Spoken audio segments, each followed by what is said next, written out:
With this video, I would like to open the series of one of the most fascinating countries I visited, Iran. Let's start from the beginning. While we are walking along the Grand Bazaar streets, I would like to share some essential tips how to travel in the country. There are two ways to enter to Iran: to apply for the visa at the local embassy or to get a visa on arrival. The second one is a bit more expensive and complicated if your flight is landing at night. Iranian visa is given on the separate page and it's not attached to the passport. Women in Iran must wear a long tunic over their regular clothes and required to cover their heads with a scarf. It's the law, and not only for women. Men should wear the long pants and long-sleeved shorts too. As you may already know, international cards like the MasterCard or the Visa card don't work in Iran due to sanctions, so get ready to take the cash with you. When you're planning the trip, you can book the domestic flights and hotels by any international form of payment on the website with the link in the description below. Tehran is a big megapolis with more than 12 million inhabitants and now stretches for 20 kilometers from north to south. It has an efficient public transportation system as subway, buses and taxis. The taxi ride is as cheap as the subway ride in some other countries and varies between $1 to $3 for a trip. There is an alternative app for Uber in Iran called Snap. You can download it from the App Store or Play Store and it works in English. SIM card is available for purchase at international airport upon arrival. It costs about $4 and it comes with a data of 5 GB. Despite the mainstream media outlets portray Iran as an unsafe country, it is one of the safest countries I've ever visited. The Iranian people are so lovely and friendly that they are ready to do their best to help and to accommodate your needs. They want you to have a great time and tell your friends so more people will come and visit their country. Golistan Palace is located right in front of Grand Bazaar and is one of the oldest historical monuments in the city of Tehran with a World Heritage status.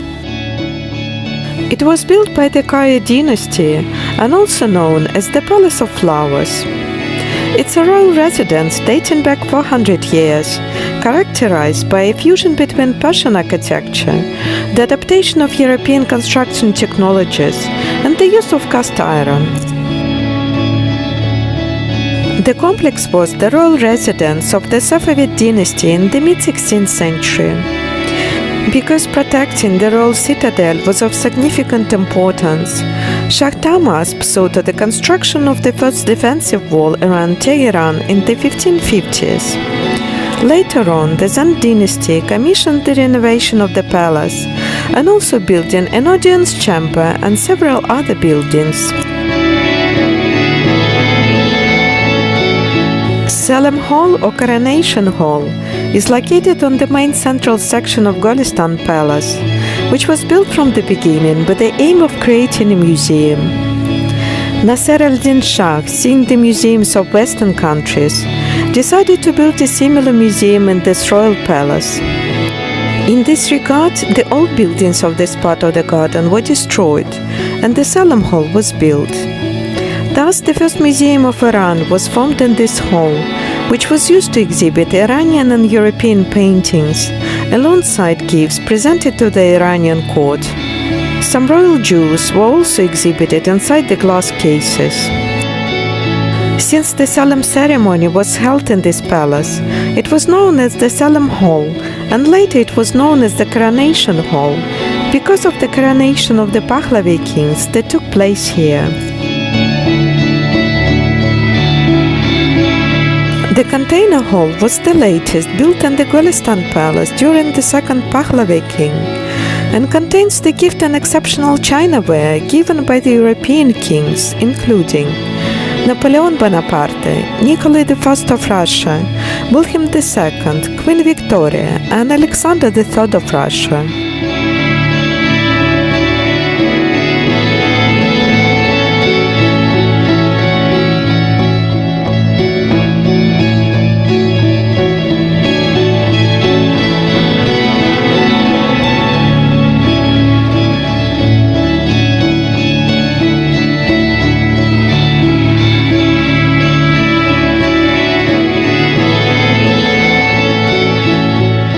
House Photo Museum is the part of the palace dedicated to display and store different photos of the Kaya dynasty, as well as museum shows the love and interest that Nasser al-Din Shah had for photography. Some of his own photos and manuscripts are kept in the museum.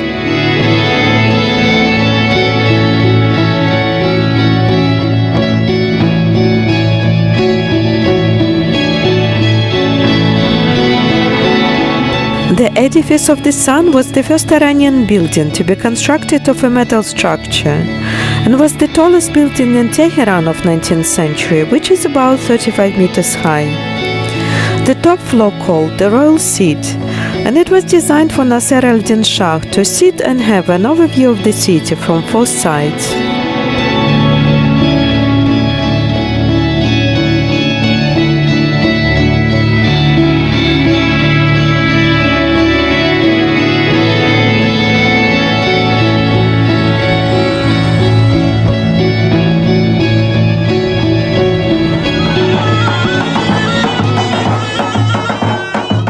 For the sunset time, I would recommend to visit the Tabriz Bridge, considered as the third symbol of Tehran. The Tabriz Bridge, or the Nature Bridge in Persian language, is the largest pedestrian overpass in Iran. It connects two public parks by spanning Madaris Expressway, one of the main highways in northern Tehran. Built on 3 large pillars, the 270 meters curved structure has broad entrances, multiple pathways, and 3 floors of restaurants, cafes, and sitting areas. The bridge is considered as one of the most prominent bridges of the Middle East. Except for its unique design, the bridge is an eco-friendly project and has earthquake resistance. It has won several awards, including the Popular Choice Prize for Highways and Bridges, a global architectural competition based in New York. Due to its unique design, modern facilities, spacious working area, and variety of shops and cafes, it's a favorite place of meeting people of all generations.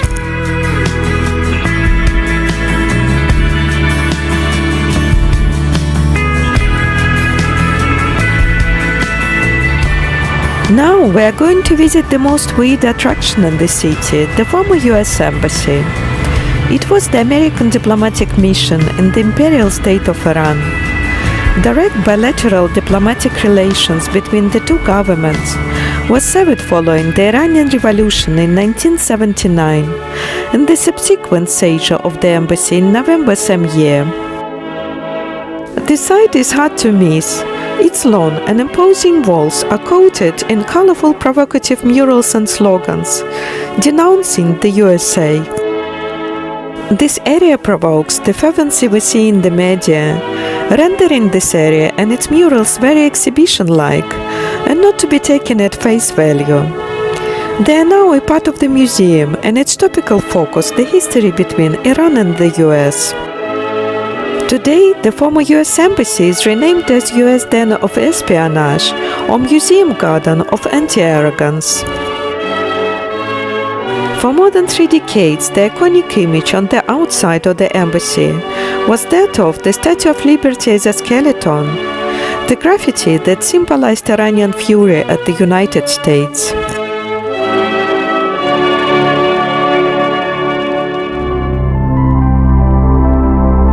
Using a snap again, arrive by taxi to the other side of the city to the gate of Mount Thatched, where you can either take a minibus or walk for 30 minutes, which is about 2 kilometers, up to the Station 1 of the gondola lift, known locally as the Thatched telecabin.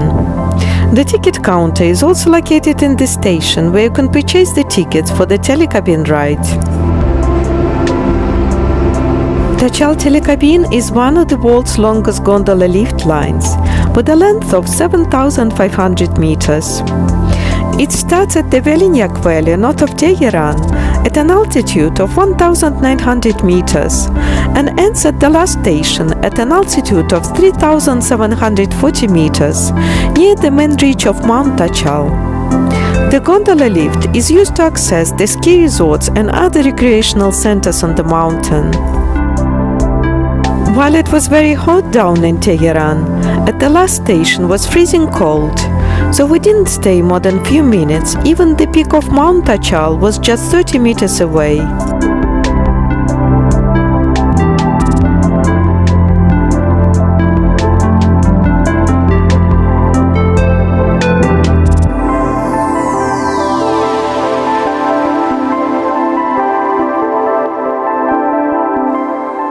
Station 5 is at 2,935 meters and has restaurant and rescue center. The station is in the middle of one of the ski slopes and has a large viewing platform with panoramic view on the mountains. Most visitors buy the ticket to the station only without going all the way up. The Chal complex is open from Tuesday to Friday from 8 a.m. till 1 p.m. So make sure to have enough time to enjoy the ride.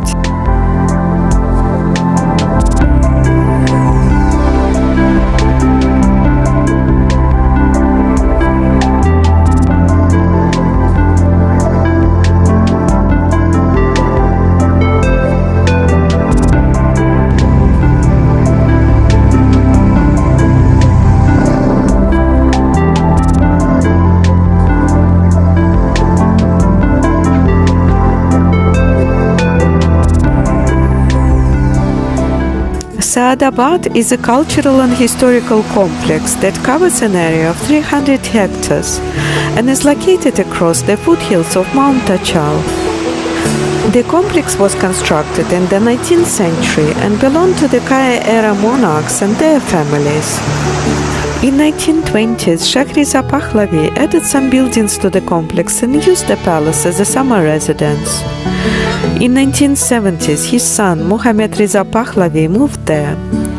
In 1979, after the Islamic Revolution, the complex became a museum. Today, the official residence of the President of Iran is located adjacent to the complex. The complex includes 18 buildings, 10 of them are open for the public, and 4 of the buildings are at the disposal of Presidency Organization. The museums display the vast collection of royal dishes, military objects, weapons, fine arts, royal documents and albums, royal clothing, and calligraphy.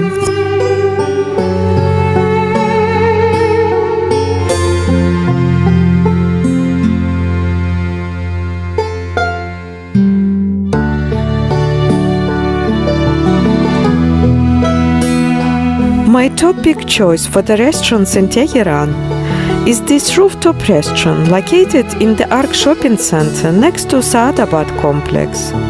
It offers a broad menu of different dishes in the beautifully decorated garden with a view on the mountains.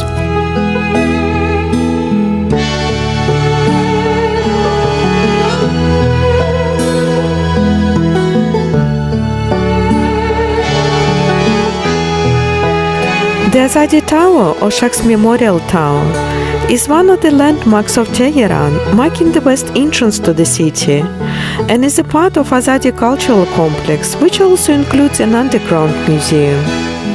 The tower is about 45 meters tall and is completely clad in cut marble. It was commissioned by Mohammad Riza Pahlavi, the last Shah of Iran, to mark the 2,500-year celebration of Persian Empire. If you enjoyed watching this video, I encourage you to subscribe, click like and hit notification bell button to get updated of the new releases.